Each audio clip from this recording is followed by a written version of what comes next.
my partner Tim. Yes, I'm her partner. Yeah, that's right, yeah. And I this is our collection, so we can have a wander through, and starting off with the dyno room, I think. So we've both been passionate about cars most of our lives from different sides, and I think today we're mainly focusing on my passion for micro cars and my little Peel Trident. And if Timothy would like to open the door, this is the dyno room where we have a nice little collection.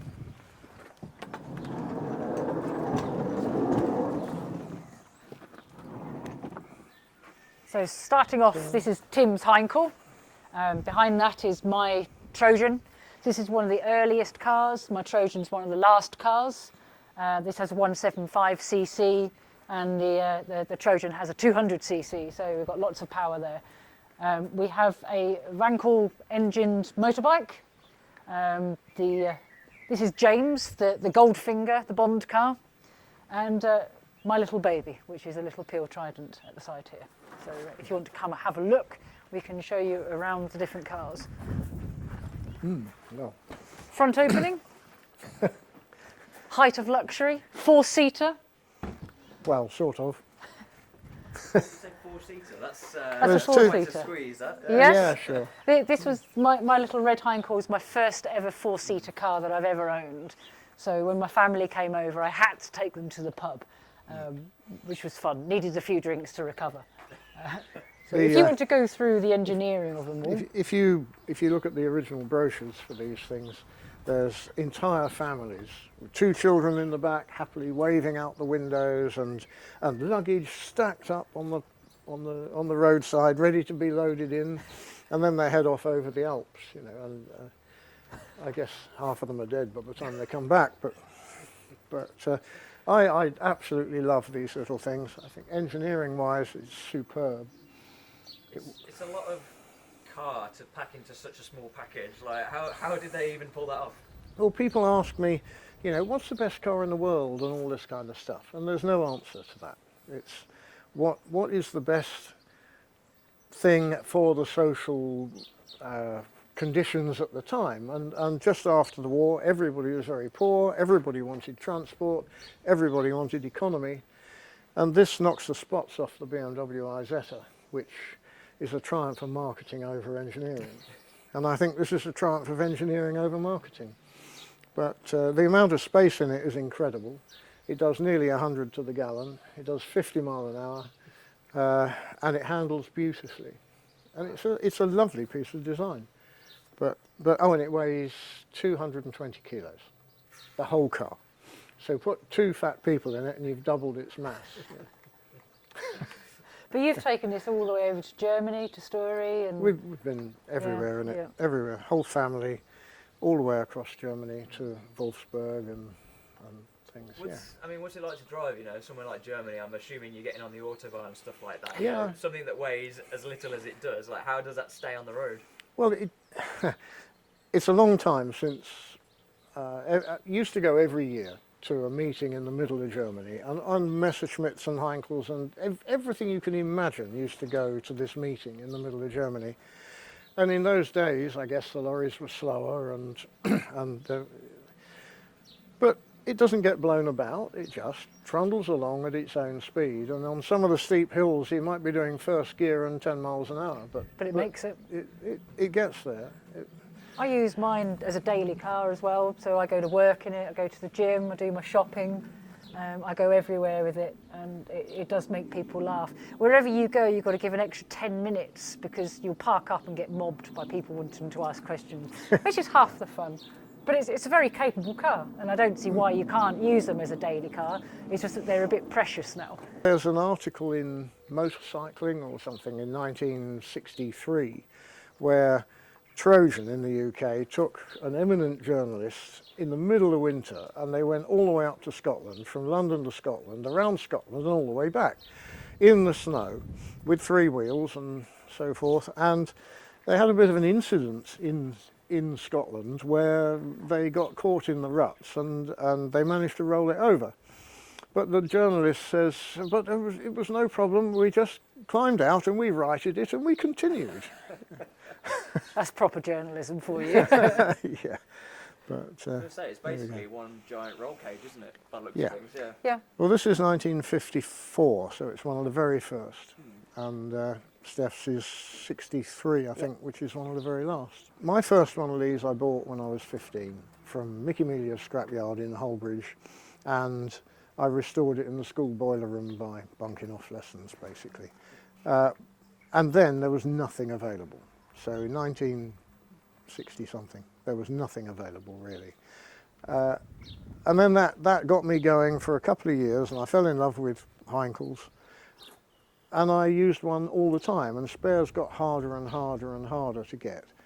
And now, the club is exceptional. You can, given modern technology, you can actually make bits. They might cost a lot, but you can make bits. So, whilst you can't get bodies for them, you can get floor pans now, which is something you never could get. And if you've got enough money and time, you can piece together a car out of nothing, really. Amazing. But yeah, great little thing. Mickey Melia was the biggest influence in my life, and he was a rough, tough scrapyard owner. And being a car nut at 15, I was in scrapyards all the time. You'd take a Southend Corporation blue bus out to the scrapyards, and I'd play on top of the pile up there, you know, imagining all this.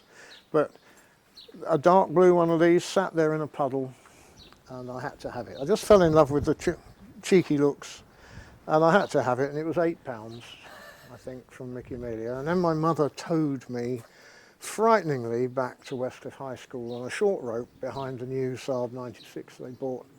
She knew nothing about towing, I knew nothing about driving, so we just leapt around on the end of the rope and got there, and the love affair started, and I've never been without one. Wow. Since. Excellent. And how did the book start for you then? I don't know. I've just always liked cars, and when I first saw a bubble car, I just wanted one. And then the look went to find one, and the search, every time I found one, it sold before I picked up the phone. But eventually, again, from putting the words out, there was a guy in my village who had one. He had a Messerschmitt as well, and he said, I think I've got a friend who has one who you might be able to persuade to sell it. So I did. I had to persuade him, and it was local, so I didn't have to go far.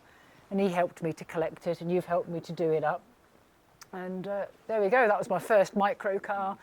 And then I loved micro cars, and I found out all about them. So many different types available. Always loved the little Peel, and never thought I'd ever have one because they're just so rare.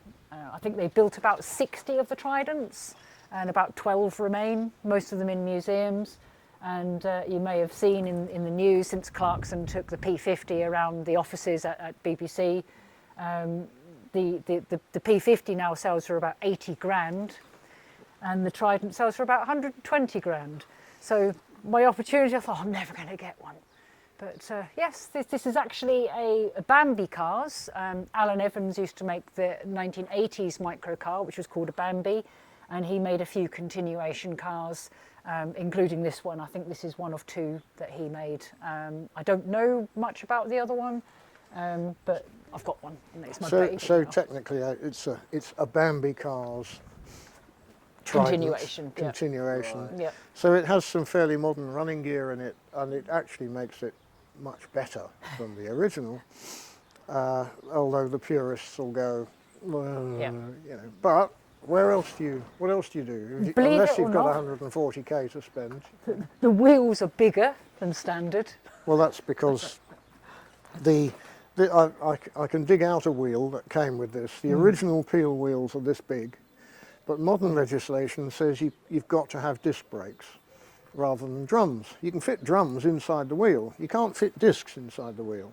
So the wheels get offset, so the steering geometry goes to hell, and the thing is impossible to drive, truly impossible. So I've gone for bigger wheels, brought them in a bit, got the geometry right, and it actually drives quite well now. It's a driving car, isn't it? So you're out there to drive, and half of the fun of it is getting a smooth run and getting everything correct and enjoying it. And the smiles on people's faces, you go, oh, look at that, as you go past, because it just makes people smile, and that kind of round face, everyone loves it, and it's nice to bring that pleasure to people. And it brings me pleasure. You look at it and you feel happy, you get in and you're happy driving it. You just have to be aware and be selective. I mean, you've hooned around in the ice and the snow in them before. Well, I'd learned to race in one of these, yeah. And you can get studded tyres. Yeah, downhill racing in a Heinkel. Oh wow. Yeah. Have you ever had any sketchy moments where you thought, oh, this might be Yes. the time it goes over? Extremely. Yeah. But they're incredibly stable, as is the Bond over the back there, because that was Laurie Bond's best design, and it's even lighter than this. And the engine turns to the inside of the corner when you're driving. So the mass always goes to the inside. So that's very stable too. But quirky, to say the least. You know. But there are some, particularly the Reliant three-wheeler, where you can very easily be on two wheels, but as soon as you're on two wheels, you lose traction, so it drops back to three wheels. Right. You know, but it can be a bit scary. Yeah. Right, well, I'm very excited to see this out on the road, Yep, so shall we gotta get them out. get it out?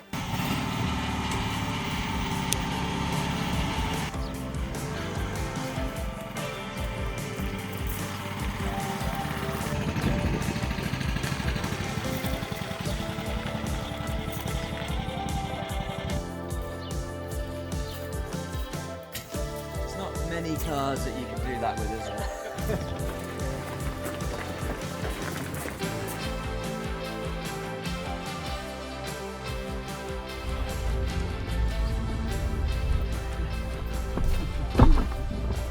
You're in. It's like setting up an aircraft, you know, it requires the mechanics. Yeah, it's definitely, I think this might be the smallest car I've ever been in.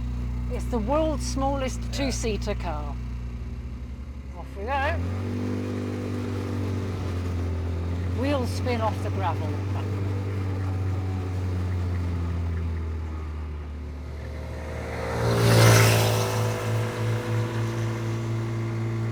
So there we go. Comfortable, warm, good visibility. Oh, it's perfect. I don't know why everyone doesn't drive one of these.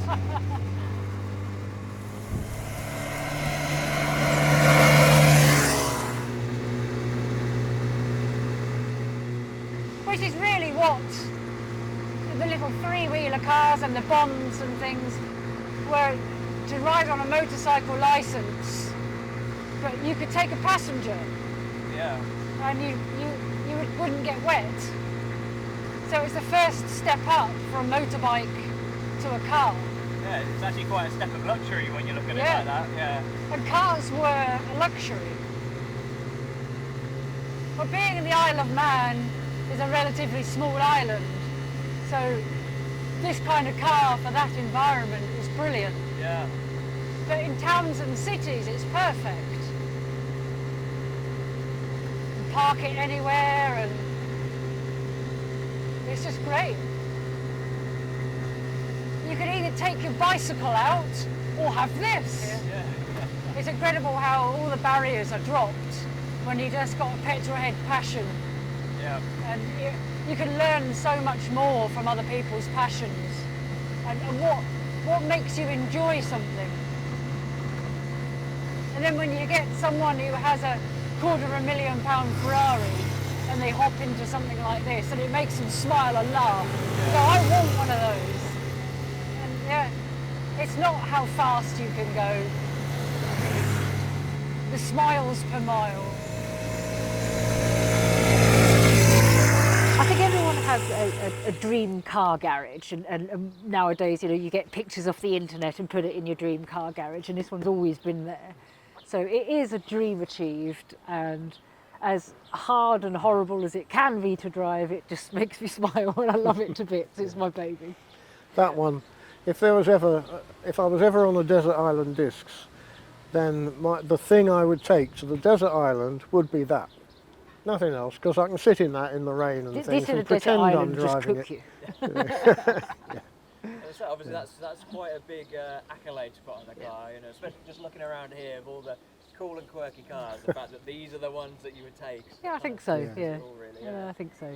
And, Just fun. So obviously we were out driving it earlier, and like, you know, we were watching it go by while we were filming it, and yeah, it's got quite a bit of poke for it. I think it's not bad. surprising how nimble and agile these things are. When it's set up properly, thanks to the engineer. Yeah, you need a good engineer with these cars. I drive them, he fixes them. Yeah. She breaks them. Yeah, well, I don't break them.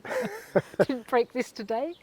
There were lots and lots of crazy cars in the 50s and 60s. There was lots of cars that shouldn't ever have made it to the road. The first Bond cars had cable and bobbin steering and things. It's just crazy when you think about it now. But back then, you know. So as a modern version of a design from the early 60s, now it's been tweaked a bit. It's not bad at all. You just don't want to get run over in it. It's limited because it is small, so you can't do too much to it. But you've done your best to it. So, yeah. Is there much more? I mean, would you change much more on it now, or is it kind of exactly where you guys want it to be? We need to get a bit of ventilation in it so stuff doesn't melt. You know that hole in the side doesn't do enough? Not quite enough, no. No, If nor we could get a bit more coming in through there. nor would be the nice. forward speed doesn't help much either, because there isn't a lot of it. Yeah. But it definitely needs better ventilation. Yeah. But other than that, it's as good as it's going to get, really. No, it's going to take it to the Isle of Man in August. On a so- trailer. On a trailer, trailer. not driving it there. Quick to add that. Leave now if we need to. But there's the 60th anniversary for Peel this year. So a lot of hopefully quite a few Peels will be getting together, so we can have a convoy of the little babies, which really will be something quite special. So it's going to be, you know, at its best for that, I think. It's funny how the little cars, the Bubble and that Bubble there, the Barclay, you turn up and you've got all these cars, and everyone seems to flock to the silly little ones that we've brought. They make people smile, and I think it kind of puts that childishness, and people want to know more about it. And hopefully we'll get some more coming out of the woodwork again. And We were in Rutland, yeah, parked in Steph's red Trojan. We were parked alongside a modern four-door Aston Martin that was immaculate. Nobody looked at the Aston Martin. Everybody was around the Trojan. There were four of us having a picnic in front of it, and everybody's going, "Do you get all four in there?" So when we left, we did. For a short period, we got all four of us and the picnic and everything else in the little Trojan. But nobody was interested in the Aston because it's just another car, an expensive other car, but a car. And these things all look so different now, and quirky and cuddly and fun, or just plain odd. I think every car has its place, but I think classic cars draw more interest because they stand out more now. I think they have more styling and class to them, and people know less about them and want to know more. And I think that's why classics are having a good resurgence at the moment. And that there are some really good classic car shows running now. And Goodwood naturally has been a bit of a leader with that. And we try to do revival every year. It's a bit far of us to come down to your breakfast meetings and things, but we have done. So yeah, more the merrier, really. So by the time you get down to Breakfast Club, it'll be dinner club, really. Yeah, it Yeah, might the be next the day. Christmas party. Cool. So what got you guys into cars initially, and then into these cars specifically? You can kick off on that. Okay. Yeah. I suppose I've been into cars from the time I was born. Although I never met him, my grandfather on my mother's side was a fairly well-respected racing driver and development engineer way back before the First War. And there's books written about him and God knows what else. So I never met him.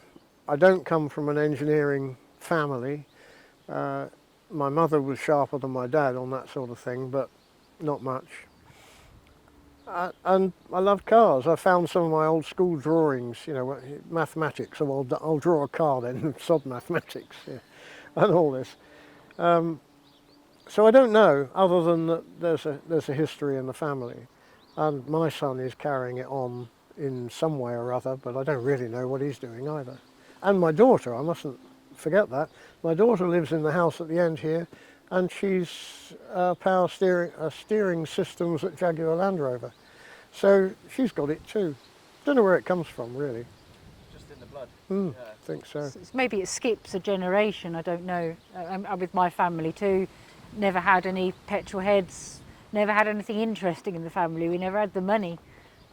But my first car was a TR7 convertible. I'd say it was cool, but it wasn't really. But it was cooler than my friends beating up Fiestas.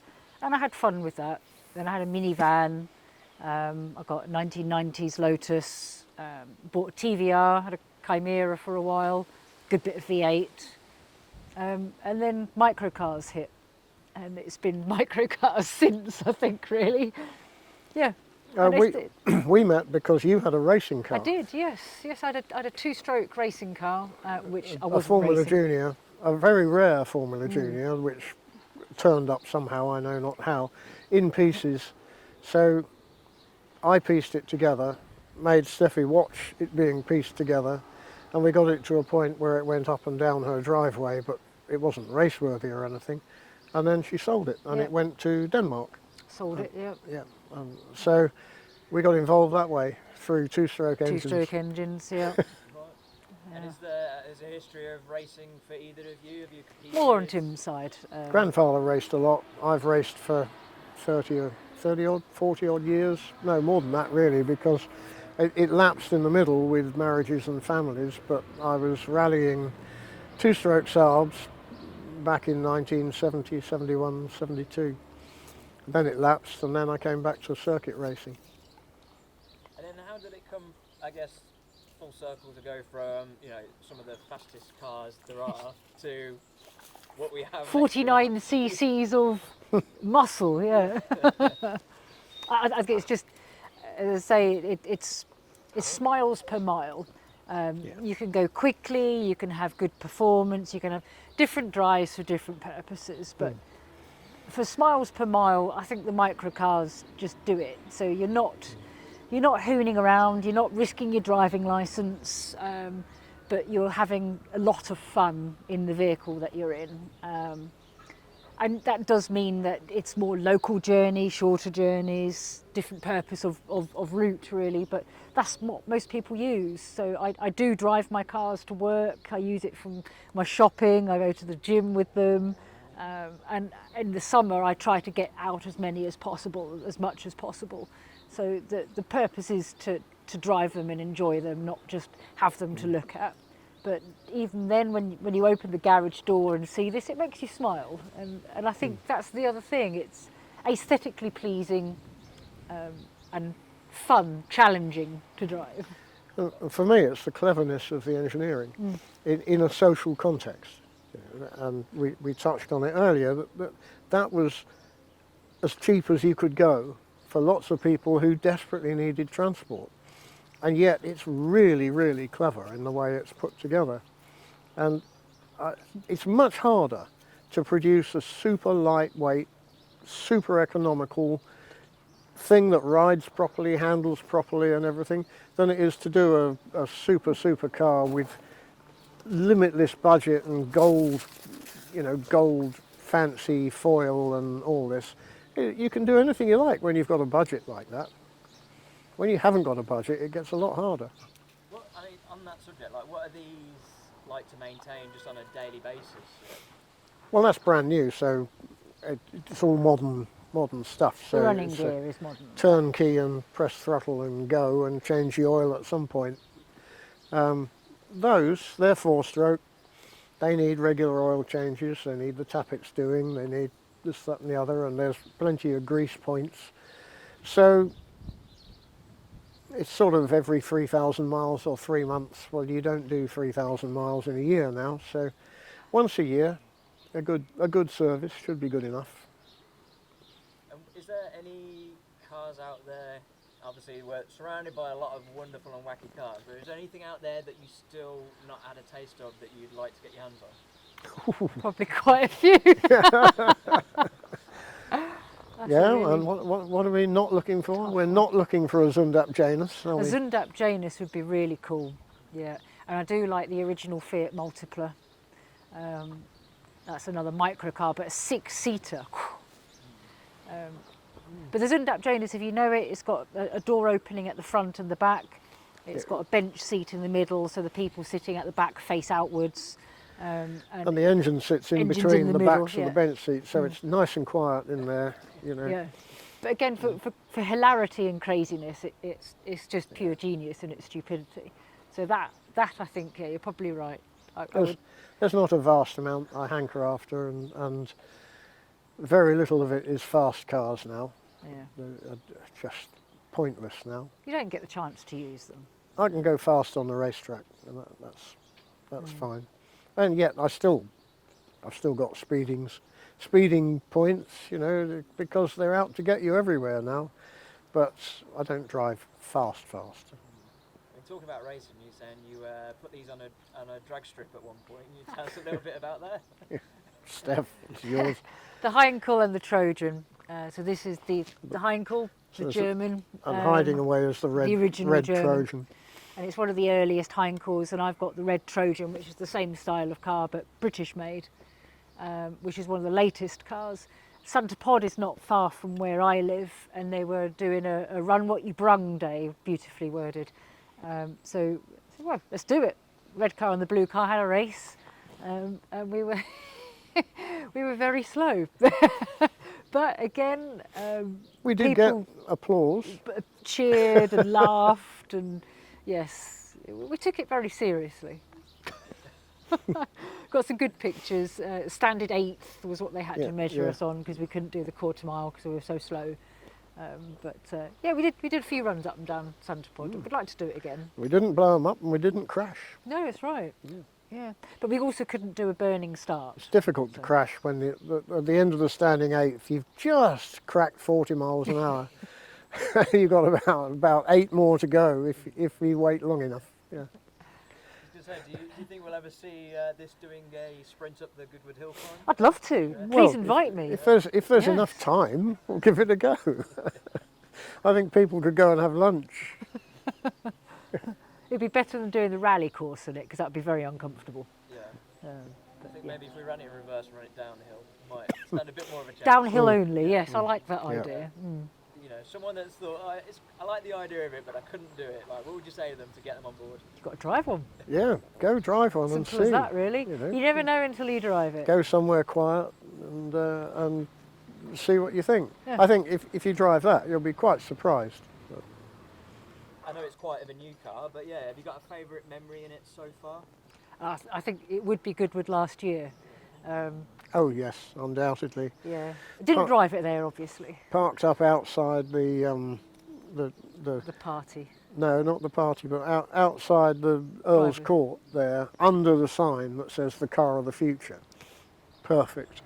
And turning up at the party with all these Rolls Royces lining up and everything, and that in between them, and everybody gawping at that and It was a taking no notice of the space-themed Rolls. party as well, so it's like a Jetsons Hello. car. So yeah, it does steal the show for whatever its quirkiness is. You're stealing the show now, Yeah. completely. Yeah, I think that's him saying it's You time to are wrap up. stealing the show. Did you get down?